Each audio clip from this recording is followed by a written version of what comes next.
부모님 키가 크더라도 아이들이 제대로 된 성장 과정을 좀 거치지 않고 일찍 성장하고 끝나버리는 성조숙증 관련된 증상도 있을 수가 있어서 오히려 유전키만 믿고 계시다가는 안 되는 경우도 있고, 그리고 또 부모 키가 작다고 해서 그럼 아이는 무조건 작냐? 그렇진 않습니다.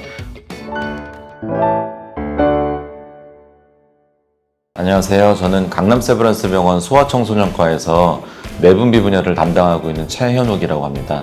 성장과 관련된 저신장, 또 요새 2차 성징이 빠르게 나타나는 성조숙증, 또 소아 비만, 이런 것들을 제가 담당하고 있습니다.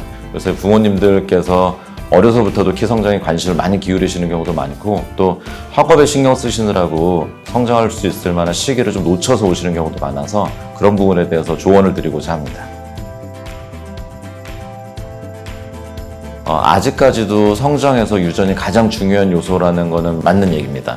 보통 한 50% 이상이라고 보는데, 부모 키가 크면 아이도 무조건 크냐? 그렇진 않습니다. 요새는 부모님 키가 크더라도 아이들이 제대로 된 성장 과정을 좀 거치지 않고 일찍 성장하고 끝나버리는 성조숙증 관련된 증상도 있을 수가 있어서 오히려 유전키만 믿고 계시다가는 안 되는 경우도 있고, 그리고 또 부모 키가 작다고 해서 그럼 아이는 무조건 작냐? 그렇진 않습니다.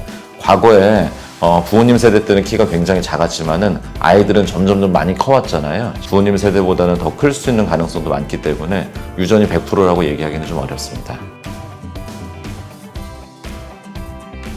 보통 이제 성장의 중요한 3대 요소가 수면, 그리고 운동, 영양이라고 얘기를 하고 있는데요. 그러니까 뭐 하나가 더 특별히 더 중요할 것 같지는 않고요. 세 개가 다 균형이 맞아야지 잘 클 수 있다고 생각을 하거든요. 그래서 수면 관련돼서 얘기를 한다 그러면은 보통은 잠자는 시간을 뭐 8시간에서 9시간 정도로 잘 자면은 뭐 문제 없는 거 아니냐라고 생각하시는데, 잠드는 시간도 중요합니다. 그래서 조금 더 일찍 일어나는 거는 큰 문제 없이 더 좋을 수 있는데요. 어쨌든 일찍 자고 푹 자고 적정한 시간을 자는 거가 굉장히 중요한 요소가 될 수 있고, 또 운동을 얼마나 해야 되느냐, 이런 궁금증도 아마 많으실 것 같습니다. 보통 주 4회 이상, 그리고 한 번 할 때 30-40분 이상 정도로 땀 흘려서 할 수 있을 정도의 유산소 운동을 권하고 있습니다. 사실 그렇다고 한다면은 집 앞에서 그냥 잠깐 나가서 운동하는 걸로는 조금 부족할 수 있고, 자전거나 뭐 줄넘기, 뭐 달리기 같은 운동을 30-40분 이상 정도로 충분히 땀 흘려서 해야 되는 거고, 한 가지 운동만으로 조금 힘들 수 있어서 되게 일주일에 2가지 운동을 섞어서 그렇게 하는 것들을 좀 권장드리고 있습니다. 뭐 학원 시간에 쫓겨서 아이들이 그냥 밖에서 식사를 해결해야 되는 그런 경우들이 좀 많이 있고, 또 제대로 밖에서 뭐 못 먹고 집에 들어오니까 밤 뭐 10시, 11시에 들어와서 그때서야 집에서 뭐 식사를 차려주시고 이런 경우도 많은데, 그렇게 밤에 늦게 먹는 습관은 좋지 않고 대부분 키로 가는 것보다는 뱃살 같은 데로 지방세포로 쌓이는 경우가 훨씬 더 많습니다. 그래서 키에는 오히려 방해되는 경우가 많으니까 적절한 시간에 적절한 영양소를 가지고서 식사할 수 있도록 도와주는 경우가 굉장히 중요합니다. 사실은 이제 식단을 어떻게 짜는가도 많이들 어려워하실 텐데, 특별히 더 좋은, 성장에 좋은 음식을 먹을 필요는 없다고 봅니다.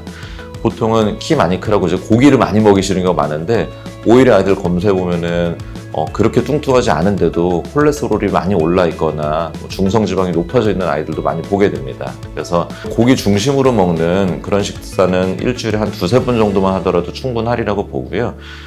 채소를 좀 더 많이 먹어서 고기의 어떤 균형을 좀 맞추는 그런 노력들이 좀 필요하고, 탄수화물은 우리나라 식단에서 조금 더 많은 쪽으로 좀 알려져 있기 때문에 일반 백미 대신에 뭐 혼식을, 그러니까 잡곡을 섞어서 드시는 부분들을 좀 추천드리고 있습니다.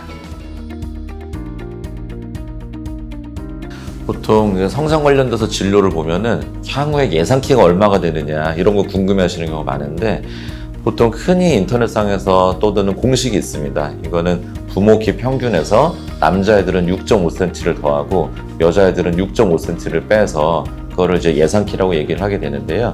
이대로만 크면은 유전적 예상 키대로 그대로 클 수 있는 건데, 그렇지만 실제로는 그보다도 좀 안 되는 경우도 많이 있기 때문에 진료를 보시고 나서 놀라시는 경우도 많습니다. 근데 대개 이런 유전키라는 거는 참고치일 뿐인 거고, 뭐 수면이나 운동, 그리고 또 영양 같은 것들을 통해서 좀 더 클 수 있는 방향으로 노력을 해보는 거고, 필요한 경우에 있어서는 성장호르몬 주사 치료 같은 걸 통해서 유전적인 목표 키보다도 조금 더 클 수 있는 방향을 더 노력을 하게 되는 거고, 또 유전 키보다도 훨씬 더 작을 만한, 부모님은 많이 크신 편인데도 아이가 충분히 못 따라가고 있는 경우에 있어서도 그런 성장 호르몬 주사 치료 같은 걸 통해서 조금 더 키울 수 있는 방향으로 노력을 해볼 수 있습니다. 치료에 대한 기준 자체가 명확하게 딱 있는 건 아니고, 일단은 사실 아이들이 병원에 그럼 언제 와봐야 되는지가 중요할 수 있을 텐데, 보통 반에서 지속적으로 1번이거나 1년에 키가 5cm도 못 큰다, 그리고 또래하고 비교해 봤을 때 목 하나씩 차이가 난다라고 한다면은 벌써부터도 키 성장이 뒤떨어지고 있는 거기 때문에 병원에 한번 오셔서 진료를 받아보시는 게 좀 좋습니다. 최근에 성장 보조제들이 굉장히 많아지면서 이에 대한 질문도 굉장히 많이들 하시는데요.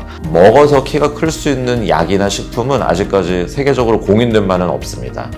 물론 영양제라는 것들이 먹어서 도움될 수는 있겠지만은 직접적인 도움은 아니기 때문에 너무 과잉된 영양제를 여러 가지를 한꺼번에 복용하시는 것은 절대로 추천되지는 않고요.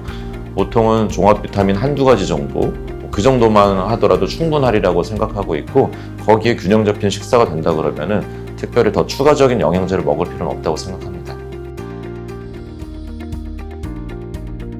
사실 옛날에는 어린아이들이 이제 잘 크면은 잘 커서 좋네라고만 생각했는데, 요새는 어렸을 때 너무 빨리 크고 빨리 끝나버린다고 한다면은 최종 키에 도움이 되지 않는다라는 것들이 많이 알려졌습니다. 또래들 중에서는 제일 컸던 친구들이 나중에는 2차 성장이 빨라지면서 키가 빨리 멈추게 되는 경우들이 종종 주변에서도 보실 수 있으실 텐데요. 이런 것들이 이제 넓은 의미의 성조증에 해당된다고 생각하시면 될 것 같고요. 보통 성조증은 이제 나이 기준이 있는데, 여자에서는 만 8세, 남자에서는 만 9세 전에 2차 성징이 나타나면은 성조증의 기준에 해당된다고 일단 의심을 할 수가 있고, 성조증 자체가 죽고 사는 병은 아니기 때문에 좀 빠르면 어떨까라고 생각하실 수도 있는데, 아이의 입장에서는 너무 어린 나이에 2차 성징을 받아들이는 것 자체가 굉장히 심리적으로도 큰 영향을 받게 되는 거고, 그리고 어렸을 때 또래보다도 굉장히 많이 컸지만은 최종적으로는 키가 굉장히 많이 작아지게 됩니다. 그래서 성조증으로 진단받고 치료를 하지 않았다고 한다면은 대개 여자에서는 키가 한 150cm, 남자에서도 한 160cm 정도에서 그칠 수도 있다고 알려지기 때문에 최종 키에 대한 영향이 생각보다는 꽤 심각한 편입니다. 그래서 이런 게 의심되신다고 한다면은 시기를 놓치지 말고 빨리 오셔서 예방할 수 있는 방법을 찾아보셔야 되거든요.